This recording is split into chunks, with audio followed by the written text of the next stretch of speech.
What warning did we just hear from Bank of America, from the Fed, even from JP Morgan Chase?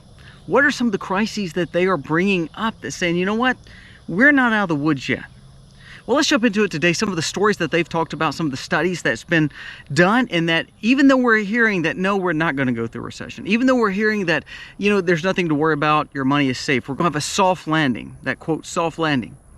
I think it could be a little worse than that. So as a prepper, as a homesteader, as someone who wants to live sustainably, what can we do to make sure that we're prepared for what's coming? So let's talk about it today. This video is going to be a good one, and it starts right now.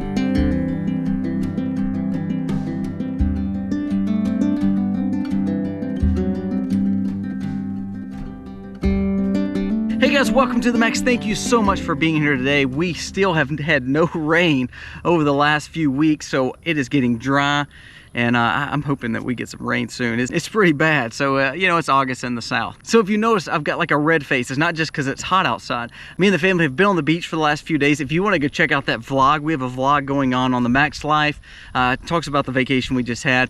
If you know anything about me, I work a full-time job. We own a business here in my local town. We also run a full-fledged farm with any and every animal that you can imagine. And it also provides for us sustainably for our foods. And then, of course, we have our YouTube. We have a lot going on, so when we have a little break, we had a farm sitter say, hey, you know what, take a few days, I'm gonna come in and sit at your farm. It gives me experience, but also helps us get away for a few days. So we were able to spend some time at the beach. So let's jump into today's video. I think it's something that we need to be paying attention to, especially as a prepper, especially when it comes to our dollars and how important it is to watch over our monies that we've worked so hard for. Also, remember, we're gonna be doing a giveaway next video. It will be this weekend, probably Sunday afternoon. And please be looking for that. Again, all it takes is you subscribing to both channels and you are entered into the giveaway. Now let's jump into the stories for today. The Fed warns that we're not out of the woods yet. Over this next quarter, really over the next 30 to 45 days, we will see more inflation, and we will probably see another rate increase sometime this year. So if we see those rates increase and we see inflation not going down. Now, if you remember, I just did a video on gas prices. I don't know about you, but here in my local town, it takes, if you know Misty's vehicle, it's a big old black tank. That vehicle takes about $72 last week to fill up. This week it was $92 to fill up. So you see the prices of things still going up. And I told you by year end, you're gonna see so many price increases and so much inflation. We're not gonna believe the spending we're having to do for fuel and for the goods that we buy each and every day. So the Fed says they're gonna raise rates. Well, the rates that are increased only affects you really more than anyone, the consumer. There was another study that came out that the Fed said, it was on Zero Hedge, if you want to go check it out. It said by quarter, by the end of the third quarter, which is literally a month away, the end of September, most consumers will have depleted their savings, meaning they will not have the emergency fund. They will not have any monies to put towards any scarcities or any situation that just happens, kind of a rapid onset that they didn't plan for. They won't be prepared for it. Also, it shows that we are upside down when it comes to consumer debts, when it comes to our loans and our credit cards. We are at the top of the risk barrel when it comes to that as consumers. So if third quarter projections show that the Fed is now increasing rates, most likely, and not only that, consumers are still feeling high gas prices and more inflation when it comes to their goods. Remember, gas prices makes everything cost more, of course. And then they're showing that most people, most consumers, most people that need to have some kind of money in place, most consumers' funds will be depleted. They will have no savings, just generic savings to fall back on. That's scary. And then on top of that, did you see the stock market this last week? Bitcoin had a dip. Every aspect of your savings had a hit last week, other than food, like we always talk about. But remember, gold stayed the most steady out of all that, by the way. But if everything is taking a hit, when you talk about retirements, and then all of a sudden the Fed is saying because of inflation, because of interest, because of some of these crises that we're facing, the depletion of savings will come to a head when it comes to the end of third quarter. That's just a month away. So how safe is your money? Have you put some money up? Have you quit frivolous spending? For instance, even when we went on vacation, I'd call it a vacation, we went for a few days away, we packed coolers full of our own food. Now, did we eat out once or twice? Absolutely. But if we would ate out every meal, it would have cost us too much. Did we eat breakfast, lunch, and most of the suppers in our place? Absolutely. Why? Because it saved funds, we were able to eat better, and of course more sustainably. So you have to start making changes in your life, even when you go on vacation. If you're wanting to spend money or having to spend money, let's try to be as careful with it as possible. Make sure you're on a budget. Make sure that you're putting money up for emergency fund. You know, another thing that really didn't take a big hit this last week was cash. Now, cash is not always the safest, but I will say this, we keep a good bit of stockpile of cash, not just at our home, so no one's trying to break in and steal our cash, but you have to understand, sometimes we don't need money in the stock market or in Bitcoin. We need it in true cash. But remember, the study showed that people won't have any cash come the end of this next month. Now, that's not for everybody. There will be still people that have cash. But if you're living paycheck to paycheck and interest keeps going up and inflation keeps going up, then you are going to live even more on credit cards and more in debt. And remember, if those credit limits are the same and you got to keep spending money on those credit cards and those interest rates keep going up, then it's going to still cost you more and more and more, and you'll never be out of that 6-cycle carousel where you never get on top of your debt. So try to cut down on your spending, try to put up as much cash as you can, and make sure you're staying tight on a budget. Now, we talked about the Fitch downgrades last week, talking about America. Now, Fitch also downgraded several banks, several regional banks. So make sure your bank is not on that list, by the way, because that shows those banks could face some crises coming up in the next coming weeks or months ahead. But they also said, hey, be looking for other banks. Even JP Morgan was warned that those credit ratings may even affect them. So if you see these credit ratings cutting to these banks, is the bank crisis really over?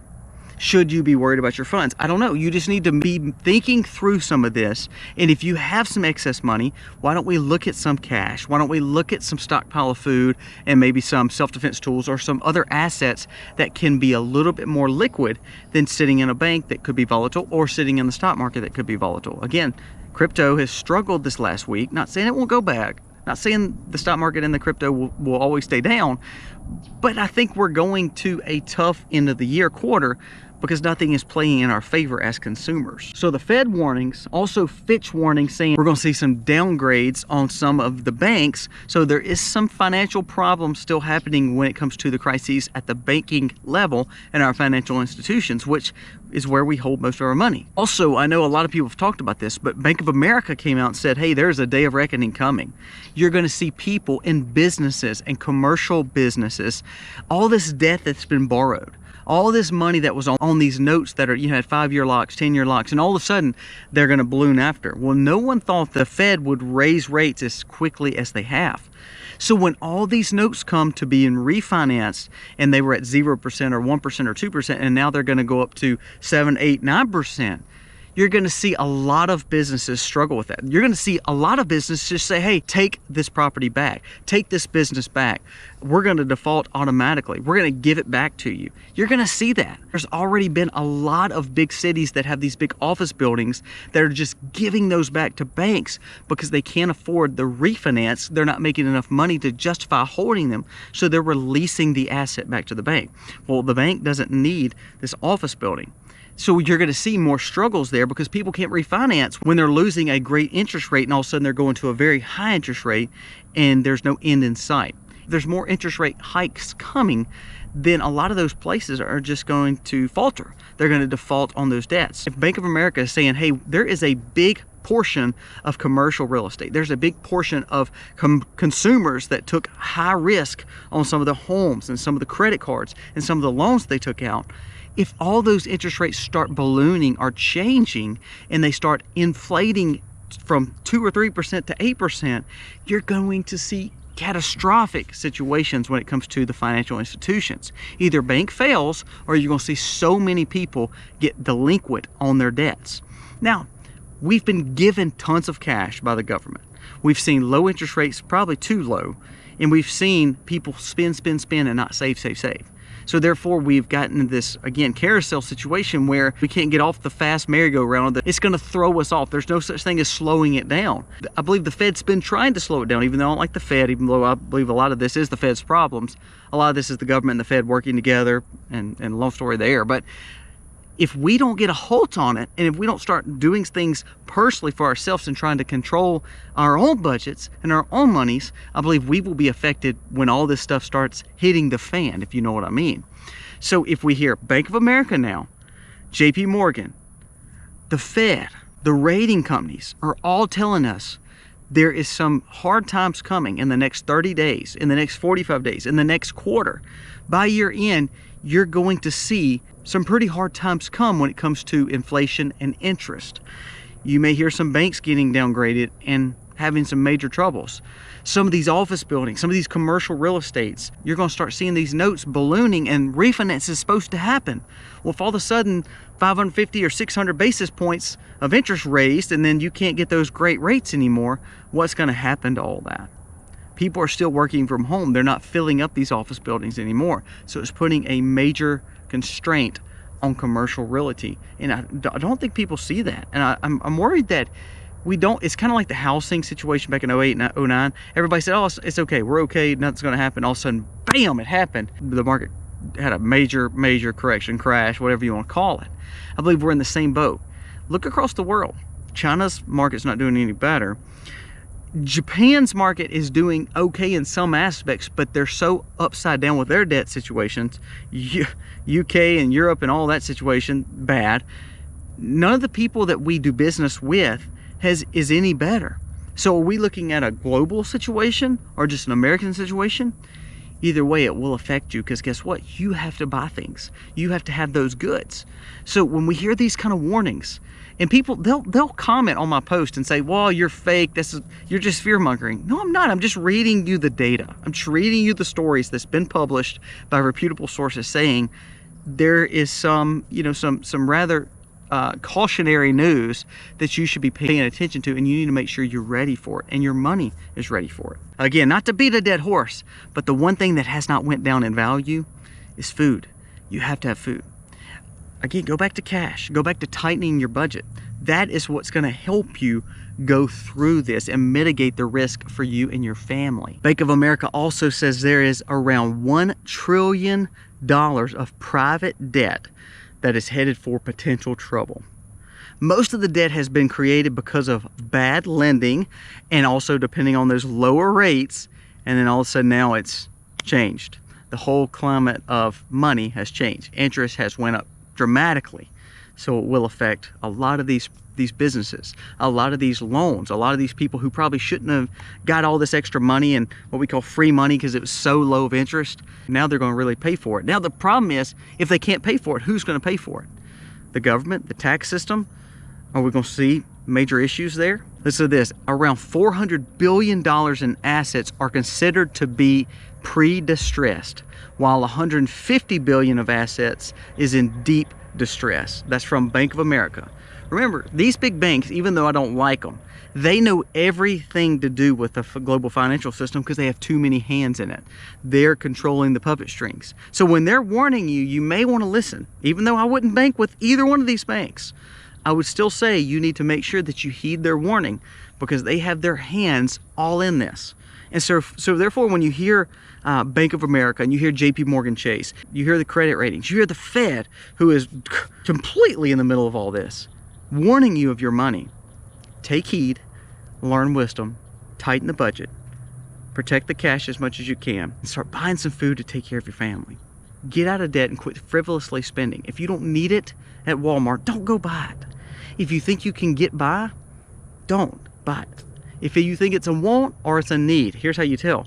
If you need it really bad, I promise you, you'll need it now and you'll need it in a week or two. Push it off maybe 2 times. Push it off for 2 or 3 weeks. If you still need it, go buy it.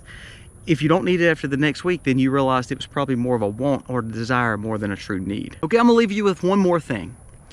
You know, we talked about gas prices going up. Here we've had no rain. There's a lot of areas that's had no rain. And of course, weather does play into the hot season. I mean, it is what it is. We know that. It's the season of summer, especially for our area. But fuel going up, shortages happening, interest going up, adjustments of fuel, you hear that all the time. My energy bill went up by about $200 just in 1 month, which is already up from the previous month. What I'm saying is, if you don't tighten your budget, you won't be able to afford to live because you won't be able to pay all the debts or even your utilities or your normal everyday living options that you have for you and your family. I just had to go to Walmart. We had to buy a few little things, like the most random stuff I had to buy. And I walked out with like 2 bags. And those 2 bags were like $120. Now, we're not talking about food. A lot of that we raise. So it was no food items. It was like random stuff. And so when I come out of Walmart with 2 sacks of these plastic bags and it's over $100, that's ridiculous.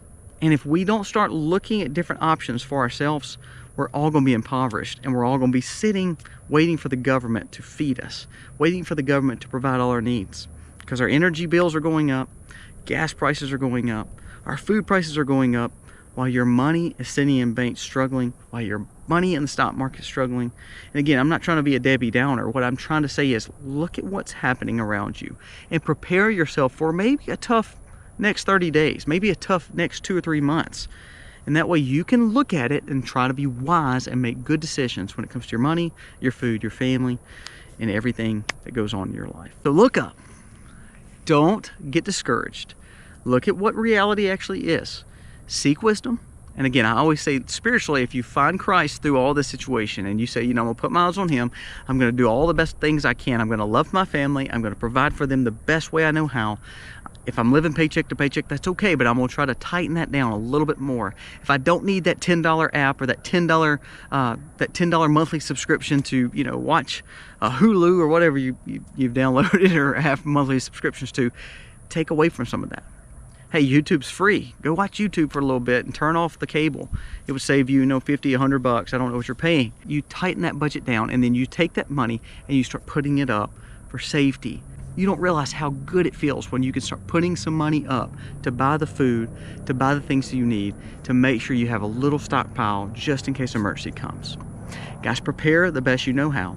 Take care of your family and look up and know that, hey, we need to spiritually prepare. When we're spiritually prepared, we'll be prepared in all the other ways, such as mental, physical, and psychological. Guys, thank you so much for watching. Again, stay tuned to the next video. We're going to talk about the winner. It'll come out Sunday, so check that out, and hopefully you will win. Put in the description that you're subscribed to both channels and that you want to be entered in the giveaway. Doesn't cost you anything, and we would love to send you a gift and say thank you for being a follower of the Max. Guys, thank you so much for watching. God bless. Happy homesteading, y'all.